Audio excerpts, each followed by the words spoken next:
अशोक चौधरी जी 2010 में इलेक्शन लड़े, सारे परिवार के लोग हमारे जेठा जी गुजर चुके थे, तब ये सभी को फ़ोन करके बोले थे कि हमारे लिए आप वो खड़ा रहो। एक कार्यकर्ता वहाँ पे जेडीयू, आप तो जेडीयू के मंत्री हैं, सारे लोगों को आप इन्फॉर्म करते, प्रखंड अध्यक्ष हो, जिला अध्यक्ष हो, पंचायत अध्यक्ष हो, लेकिन कोई एक आदमी था वो पुल टूटा है, हम वहाँ के प्रभारी हैं, लोग हमको कहते हैं, बोलते हैं बना देने के लिए बना, तो ये तो कहते हैं मुख्यमंत्री जी को उस दिन अनाप शनाप जो नारा जो लग रहा था, तो ऐसे में ये अब नेता को भी कमज़ोर कर रहे हैं, पार्टी को भी कमज़ोर कर रहे हैं। नेशन सिटी लाइव, मैं हूं सुधेंद्र रमन। देखिए, जदयू में जो अभी चल रहा है, इसकी पटकथा जो है 2000 ईस्वी में ही लिखी गई थी। मैं आपको बता दूं कि शेखपुरा जिला, जिसका 2 विधानसभा क्षेत्र है, बरबीघा और शेखपुरा, वहां से शेखपुरा से उस वक्त जो हैं विधायक चुनकर आते हैं स्वर्गीय राजू सिंह के पुत्र संजय कुमार सिंह, और वहीं बरबीघा से जो है विधायक चुनकर आते हैं स्वर्गीय महावीर चौधरी के सुपुत्र, जो भी वर्तमान में भवन निर्माण मंत्री हैं बिहार सरकार में, अशोक चौधरी। बात तब की है जब दोनों चुन के आते हैं। दोनों को जीतने के बाद जो स्वर्गीय राजू सिंह हैं, उनकी तरफ से दोनों विधायकों का अभिनंदन किया जाता है, और वो उस सभा में ये कहा जाता है कि शेखपुरा वालों को अब 2 पुत्र मिल गए हैं, एक संजय कुमार सिंह के रूप में, दूसरे अशोक चौधरी के रूप में। दोनों उस समय बिहार सरकार में मंत्री भी बनते हैं। उसके बाद फिर से जब 5 साल का जब चुनाव ख़त्म होता है, उसके बाद फिर से लोकसभा चुनाव आते हैं। उस समय तक राजनीतिक जो रूप है और रिश्ते जो हैं वो बदल चुके होते हैं, क्योंकि 2001 में एक बहुत ही बहुचर्चित नरसंहार होता है, टाटी नरसंहार, जो कि शेखपुरा जिला के लिए बहुत ही एक कह सकते हैं कि कालिक की तरह थी। दोनों जो अशोक चौधरी खेमा है, जो स्वर्गीय राजू सिंह खेमा है, दोनों में वर्चस्व को की लड़ाई को लेकर एक बार फिर से वो कहते हैं विवाद होता है। पूरे परिवार को चार्जशीटेड किया जाता है। इसमें 8 से 9 लोगों की जो टाटीपुर नरसंहार है, उसमें 8 से 9 लोगों को उसमें चार्जशीटेड किया जाता है, और अधिकतर जो लोग होते हैं राजू सिंह के परिवार से ही होते हैं। उसके बाद जो दौर आता है 2005 का जो चुनाव होता है, 5 के चुनाव में होता है कि अशोक चौधरी चार्जशीटेड होते हैं, तो वो तो चुनाव लड़ते नहीं हैं, उनकी जगह उनके पिता स्वर्गीय महावीर चौधरी चुनाव लड़ते हैं, और वहाँ से आर कनौजिया जो जदयू के थे कैंडिडेट, वो विजयी होते हैं। फिर 2000 कुछ ही महीनों के बाद फिर से चुनाव होता है, उसमें फिर से एक बार अशोक चौधरी वहाँ जाते हैं। लेकिन मैं आपको बताऊँ कि 6-7 महीने ये सरकार चलती है, फिर से ये राजू सिंह वो जीवित होते हैं, और अशोक चौधरी को उनका समर्थन भी होता है। अशोक चौधरी के जीतने के बाद एक नारा होता है कि भीष्म पितामह की नहीं चली। भीष्म पितामह, आप सबको पता होगा कि भीष्म पितामह स्वर्गीय राजू सिंह को कहा जाता था कि भीष्म पितामह की नहीं चली, अशोक चौधरी की गाड़ी चल पड़ी।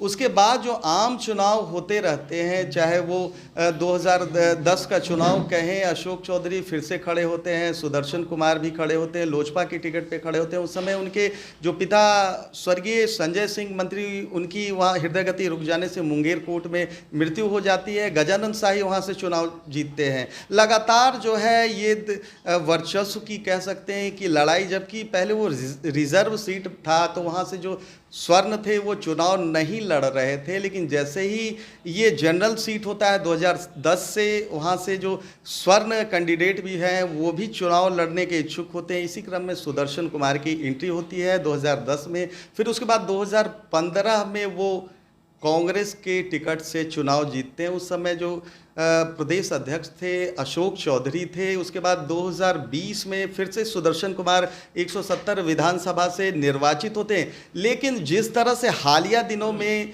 जो इनके विरुद्ध जो पथ निर्माण मंत्री हैं अशोक चौधरी के द्वारा हमला किया जा रहा है, लगातार बरबीघा में जाकर क्षमा करें, भवन निर्माण मंत्री के द्वारा जो हमला किया जा रहा है, लगातार वो बरबीघा का दौरा कर रहे हैं। आज से 8-10 महीने पहले भी उन्होंने एक बयान दिया था कि अशोक चौधरी क्षेत्र का विकास नहीं कर रहे हैं, हमने उनको क्षेत्र में जिताया, हमने उनको टिकट दिलवाया। इन्हीं तमाम मुद्दों पर बातचीत आज करने के लिए हमारे साथ बरबीघा के विधायक हैं सुदर्शन कुमार। सर, जिस तरह से अशोक चौधरी लगातार आप पर हमला पर होते रहे हैं, जिस तरह से कह रहे हैं, कभी कहते हैं कि टिकट दिलवाया, हमने जितवाया, और ये हालिया दिनों में कल का जो बयान आया है कि बरबीघा को नहीं छोड़ेंगे चाहे बांस घाटी क्यों न चले जाएं। अब जैसे कि कल वो मंच पे से बोले वो कि बांस घाट भेजने की बात की है। अब अभी आप कह रहे हैं कि जब वो 2000 में इलेक्शन वो बरबीघा से जब जीते थे तो स्वर्गीय राजो बाबू आज़ाद हिंद आश्रम शेखपुरा में अभिनंदन समारोह उनके द्वारा किया गया था, जिसमें उस वक्त हमारे पिताजी शेखपुरा से विधायक जीते थे और ये बरबीघा से जीते थे। और उस सभा में राजो बाबू ने कहा था कि हमने शेखपुरा को 2 बेटा दिया है, शेखपुरा बरबीघा के तेजी विकास में तेज़ी लाने के लिए। उन्होंने तो इनको बेटा बना लिया, ये कहाँ तक ये बेटे का फ़र्ज़ निभाए वो। लेकिन आखिर गलती कहाँ, किसकी गलती थी उस समय? गलती किनकी थी मतलब? जैसे अभी कि- आपने कहा कि राजो बाबू अपना वर्चस्व दिखाने के लिए, अशोक चौधरी अपना वर्चस्व दिखाने के लिए, आप राजो बाबू को कहते अशोक चौधरी जी से कैसे आप तुलना कर देंगे? आप कैसे आप इनकी तुलना उनसे कर देंगे आप? इन दोनों में तो वर्चस्व की लड़ाई चल रही थी। जिस तरह से जो टाटीपुर नरसंहार हुआ, पूरे अच्छा, आपके परिवार को टाटी नामजद कर नरसंहार दिया में गया। कहते हैं हमारे परिवार कहीं इन्वॉल्व हैं। नहीं, ये साबित नहीं होता है, लेकिन आपके जब परिवार नहीं, को जब भेजा वो गया। 2010 में जब इलेक्शन लड़े, अशोक चौधरी जी 2010 में इलेक्शन लड़े, सारे परिवार के लोग हमारे जेल में थे, हमारे पिताजी गुजर चुके थे। तब ये सभी को फ़ोन करके बोले थे कि हमारे लिए आप वोट मांगिए, तब हम आपके बेल के लिए कुछ उपाय करेंगे। तो मतलब इनका बोलना ऐसा क्या साबित करता है कि मतलब वो उन्हीं ने करवाया था ये कर। मतलब जो भी इसमें गलत लोग हैं उनसे इनका साठगांठ है। उनको ये कह सकते हैं कि भाई हमको ये मदद किया, चलो अब इसको बाहर निकाल लो। अब मतलब ये अपनी मर्जी से जब इनको फ़ायदा होता है तो लोगों से जुड़ते हैं, जब इनका फ़ायदा ख़त्म हो जाता है लोगों से रिश्ता ख़त्म कर लेते मतलब हैं। फायदे की राजनीति करते बिल्कुल। हैं तो अशोक हमारे चौधरी। साथ क्या किए वो? हमारे साथ भी राजो बाबू को कहते हैं ये साजिशकर्ता में इनका नाम था। सारा कुछ ये वापस कर लिए, ये सारा कुछ कर लिए। और हम भी नहीं चाहते थे कि आपसी लड़ाई हो, अच्छे से सब कुछ रहे। अब उसके बाद ये हम इनको नापसंद होना शुरू हो गए, हमारे बारे में उल्टा पुल्टा बोलना लोगों से। अब पार्टी के ही विधायक के लिए आप कहते हैं कुछ भी आप बोल रहे हैं, मंच से कह रहे हैं कि हमारे लोगों का इज्जत नहीं करते हैं, हमारे लोगों का काम नहीं करते हैं। आखिरकार इनके लोग हैं कौन बरबीघा में? कल भी प्रोग्राम हुआ, 100-150 लोग थे उसमें। अब ये कह दें कि पार्टी के लिए जो आदमी वहाँ खड़ा रहो, एक कार्यकर्ता वहाँ पे जदयू का था कोई? अरे आप तो जदयू के मंत्री हैं, सारे लोगों को आप इन्फॉर्म कर दे, प्रखंड अध्यक्ष हो, जिला अध्यक्ष हो, पंचायत अध्यक्ष हो, लेकिन कोई एक आदमी था वहाँ पे? आखिर आपकी इस तरह से जो अनदेखी की जा रही है। अब सरकारी कार्यक्रम है, उसमें ये प्रोटोकॉल को कहते हैं जो होना चाहिए लोगों को कि मतलब कम से कम जो स्थानीय विधायक, लोकल विधायक है, इसको इन्फॉर्म करना, कहाँ वो कर रहे हैं? आखिर ये क्या दिखाना चाह रहे हैं पार्टी में कि सबसे सर्वश्रेष्ठ यही है, हमारे लिए विधायक कोई मायने नहीं रखता है? जिस तरह से राष्ट्रीय अध्यक्ष ने उनको बरबीघा और जमुई जाने से रोका था। अरे भाई, घर का जो प्रधान होगा वो तो ये चाहेगा ना कि आपसी में कहते हैं लड़ाई ना हो, घर में लड़ाई ना हो। वो तो समझाने की कोशिश करेंगे, जो समझदार है वो समझ जाएगा, जो ना समझे वो नहीं समझेगा। वो तो गलती करता रहेगा बराबर। जमुई वो में एक घटना घटी थी, उस समय प्रभारी मंत्री अशोक चौधरी थे, मुख्यमंत्री दौरे पर जाते हैं, उनके खिलाफ में वहाँ पर नारे लगते हैं, झंडे दिखाए जाते हैं। मुख्यमंत्री जी दौरे पे जब गए थे 27 तारीख को, 27 ये सितंबर को, तब उससे पहले ये प्रभारी मंत्री कहीं किसी और ज़िले के हो गए थे ये। अब वहाँ का पुल क्षतिग्रस्त है, काफ़ी टूट चुका है। कम से कम इनकी जवाबदेही तो बनती थी ना कि आप प्रभारी मंत्री हैं, आप ये शिकायत करते हैं मुख्यमंत्री जी को कि वहाँ का पुल टूटा है, हम वहाँ के प्रभारी हैं, लोग हमको कहते हैं, बोलते हैं बना देने के लिए बना। तो ये तो कहते हैं मुख्यमंत्री जी को उस दिन अनाप शनाप जो नारा जो लग रहा था वो सुनना नहीं पड़ता। ये आप तो ऐसे में ये अब नेता को भी कमज़ोर कर रहे हैं, पार्टी को भी कमज़ोर कर रहे हैं, ये सब हरकत करवा के ये सब। अच्छा, क्या मुख्यमंत्री नीतीश कुमार से आपकी कोई इस विषय में बात हुई है? राष्ट्रीय अध्यक्ष से कोई बात हुई है? इनके जिस तरह से जो कह सकते तो हम तो मतलब आपका विरोध करना मतलब पार्टी का विरोध करना। तो हम तो कहेंगे ना कि भाई कहते हैं आप कहते हैं ये बराबर इनका जो हरकत है ये पार्टी के एमएलए के साथ कि ये जो कर रहे हैं ये ठीक तो है नहीं है। ऐसे में थोड़ी आप पार्टी को मजबूत कर रहे हैं या नेता को आप मजबूत कर रहे हैं, आप घर में ही लोगों को कमज़ोर कर रहे हैं और खुद से जानबूझ के कमज़ोर कर रहे हैं आप। ऐसा तो नहीं है कि किसी को टिकट दिलवाने के चक्कर में लगे हुए हैं? किसी को टिकट क्या दिलवाना है? वो किसी को टिकट नहीं दिलाएंगे, बस अपने दामाद को टिकट दिलवाएंगे बीजेपी से। वो बीजेपी से चाह रहे हैं कि अपने नवादा लोकसभा से। नवादा लोकसभा से। तो आप कहाँ मतलब बीच में रोड़े की तरफ? हम कहाँ पड़े हुए रोड़े की तरह? हमको तो बरबीघा विधानसभा मिला हुआ, पब्लिक हमको वहाँ से जिताया है, तो हम बरबीघा में रह चाहिए ना, सुदर्शन को क्या मतलब है, हम क्यों इसके बारे में बोल रहे हैं बराबर? कहीं ऐसा तो नहीं कि आप भी दावेदार माने जा रहे हैं? हम कहाँ नवादा दावेदार लोकसभा माने से। जाएंगे? क्योंकि 2 बार आप भी लगातार जीत कर आए हैं उस दरभंगा विधानसभा से। हम इस दौर में कहीं नहीं है, लेकिन ज़बरदस्ती ये मेरा नाम बार बार बीच में लाते हैं ये कि सुदर्शन ऐसा है, सुदर्शन ये करता है, वो करता है, ये करता है।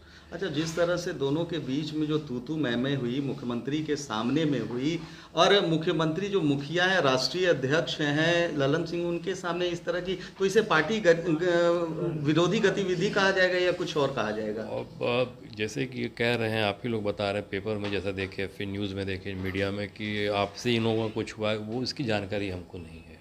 क्या संज्ञान लेगी इन पर? अब पार्टी में जब आप ऐसे पार्टी के कहते हैं, विधायक के साथ ऐसा करेंगे तो कुछ ना कुछ तो पार्टी लेगी ना। आपका अगला कदम क्या होगा? अगला कदम क्या होगा? हमारा कदम वहीं पर रहेगा जहाँ है कदम लोग हमारा। कहते हैं कि सुदर्शन कुमार की जो निकटता है वो राष्ट्रीय अध्यक्ष ललन सिंह से ज़्यादा है, शायद वही उनको खटक रहा है, अशोक चौधरी को। नहीं, सुदर्शन कुमार का ऐसा नहीं है कि राष्ट्रीय अध्यक्ष ज़्यादा है, सबका कहते हैं राष्ट्रीय अध्यक्ष से कहते हैं लगाव है, तो मतलब सबको वो अलग कर दें, अकेले वो पार्टी में रह जाएंगे भवन मंत्री। जिनसे सीएम से लगाव है, राष्ट्रीय अध्यक्ष जी से लगाव है, सबको वो अलग कर दें, वो खाली एक वही रह जाए फिर पार्टी में। अच्छा, बरबीघा में जाकर भूमिहार बहुल क्षेत्र का दौरा करते हैं, भूमिहार को रिझाने की नहीं, ये रिझाने की नहीं है, ये इनको कहीं पूरे बिहार में कहीं इनको कहीं जगह नहीं है।